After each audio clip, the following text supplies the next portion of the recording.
நண்பர்கள் மற்றும் சகோதர சகோதரிகளுக்கு என்னுடைய பணிவான அன்பான வணக்கத்தை தெரிவித்துக் கொள்கிறேன். நாம் இந்த பதிவில் பார்க்கவிருப்பது இந்த வார ராசி பலன்கள்.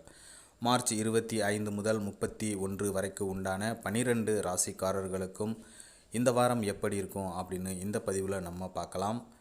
ஜோதிடத்தை பற்றியும் ராசி பலன்கள் பற்றியும் நீங்கள் தெரிஞ்சுக்கணும் அப்படின்னு நினச்சிங்கன்னா நம்ம சேனலை சப்ஸ்கிரைப் பண்ணி வச்சுக்கோங்க. அப்போ தான் நான் போடுற இது போன்ற ஜோதிட பதிவுகள் உங்களுக்கு உடனே வந்து சேரும்.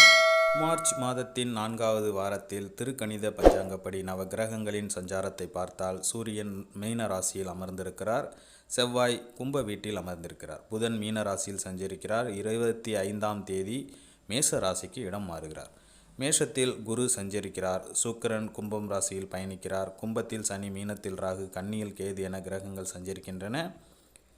சந்திரன் இந்த வாரம் சிம்மம், கன்னி, துலாம் ஆகிய ராசிகளில் பயணம் செய்கிறார். தனுசு, மகரம், கும்பம், மீனம் ஆகிய ராசிக்காரர்களுக்கு இந்த வாரத்தில் சந்திராஷ்டம் உள்ளதால் கவனமாக இருக்க வேண்டும்.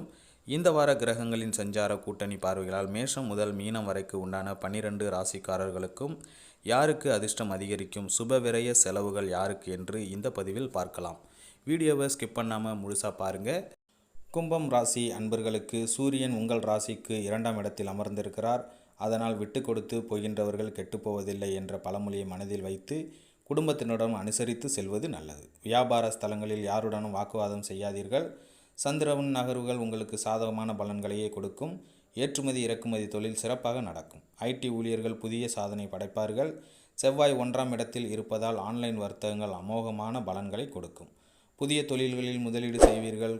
கூட்டு தொழில் நல்ல லாபத்தை தரும். புதன் 2 மற்றும் 3ஆம் இடத்தில் இருப்பதால் ஒப்பந்தங்களில் கையெழுத்து போடும்போது நன்றாக படித்து பார்த்து கையெழுத்து போடுவது நல்லது. பழைய பாக்கிகள் வசூல் செய்வதில் சிரமத்தை எதிர்நோக்குவீர்கள்.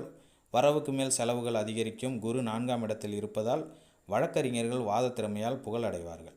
மருத்துவர்கள் அரசாங்கத்தால் பாராட்டப்படுவார்கள். சுக்கிரன் 1ஆம் இடத்தில் இருப்பதால் குடும்பத்தில் ஆடம்பர விருந்து நிகழ்ச்சிகள் ஏற்பாடு செய்வீர்கள். ஆடை ஆபரணங்கள் வாங்கும் வாய்ப்பு உண்டாகும். நிலம் பத்திரப்பதிவு செய்வீர்கள். சனி 1ஆம் இடத்தில் இருப்பதால் வாகனங்களில் பழுது ஏற்படலாம். வீட்டில் மராமத்து வேலை பார்ப்பீர்கள். தோப்பு குத்தகை மூலமாக பண வரவு அதிகரிக்கும். ராகு 2ஆம் இடத்தில் இருப்பதால் அரசியல்வாதிகளின் பழக்கத்தால் ஆதாயம் அடைவீர்கள். கேது 8ஆம் வீட்டில் இருப்பதால் வீட்டில் உள்ள குழப்பங்கள் நீங்கி இறை வழிபாடு செய்வீர்கள். 25, 26 தேதிகளில் சந்திராஷ்டமம் இருப்பதால் நீங்கள் நிதானமாக நடந்து கொள்வது உங்களுக்கு மிகப்பெரிய நன்மையை கொடுக்கும்.